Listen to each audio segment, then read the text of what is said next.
Hello, everyone. I'm Amber Royster, and I would like to ask one very important question. Can our manipulation of the gut microbiome improve our mental health? I believe so, and I hope that this presentation can convince you as well. Mental health has always been an important yet controversial part of our society, and in the last 2 decades, we have seen more widespread talk and acceptance over the validity of mental health care.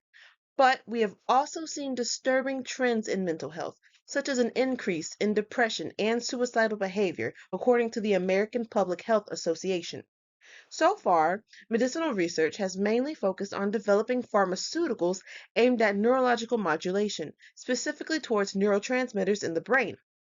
But what if I told you that alterations in our gut microbiome could also improve our mental health through those same neurotransmitters? Could the introduction of certain bacteria induce positive changes in depression, anxiety, and our overall mood? The answer is yes, and it's due to psychobiotics. So, psychobiotics include these interesting gut bacteria that have the ability to improve our psychological well being. They can be bacteria that are introduced into our gut microbiome, or they can be certain bacteria that we already have inside of our gut. These bacteria are mainly of the Bacteroides, Bifidobacterium, and Lactobacillus genera. Psychobiotics also include prebiotic materials that boost the bacteria for growth and performance. Psychobiotics work by modulating the gut-brain axis, which is the two-way communication system between the gastrointestinal and nervous systems, to regulate activity.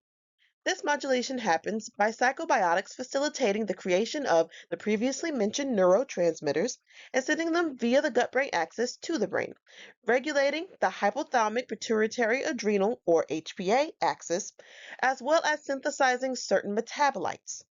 By increasing our use of psychobiotics, whether they be innate or introduced, we can alter the gut-brain axis and enhance our ability to influence our psychological state of mind, relieving a number of symptoms.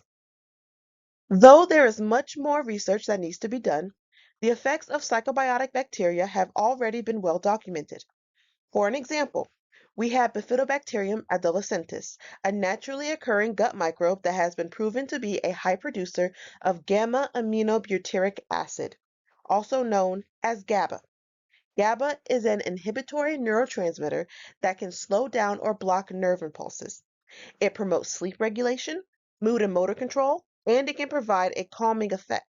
So you can see how modulating our levels of Bifidobacterium adolescentis could be beneficial for those with stress and anxiety disorders. Another gut microbe with psychobiotic properties is Lactobacillus rhamnosus, another GABA producer naturally found in the gut that has been linked to reduced levels of depression and addiction. Equally important as the bacteria themselves is the nourishment needed to help those bacteria grow, which is where prebiotics comes into play. Both previously mentioned bacteria produce GABA, which is derived from an amino acid, glutamine. Supplementing the body with glutamine may induce these bacteria to raise GABA levels and reduce the severity of mental health symptoms. In fact, many neurotransmitters have amino acid precursors, such as serotonin and dopamine, and these neurotransmitters are also produced by bacteria. So, introducing our gut directly to amino acids, as well as foods rich in amino acids, could allow us to positively influence our brain chemistry through our gut. With more dedicated research and resources, psychobiotics has the potential to be integrated as part of mental health diagnosis and treatment. Understanding the composition of our gut microbiome and addressing any issues therein could aid in the alleviation of psychological disorders.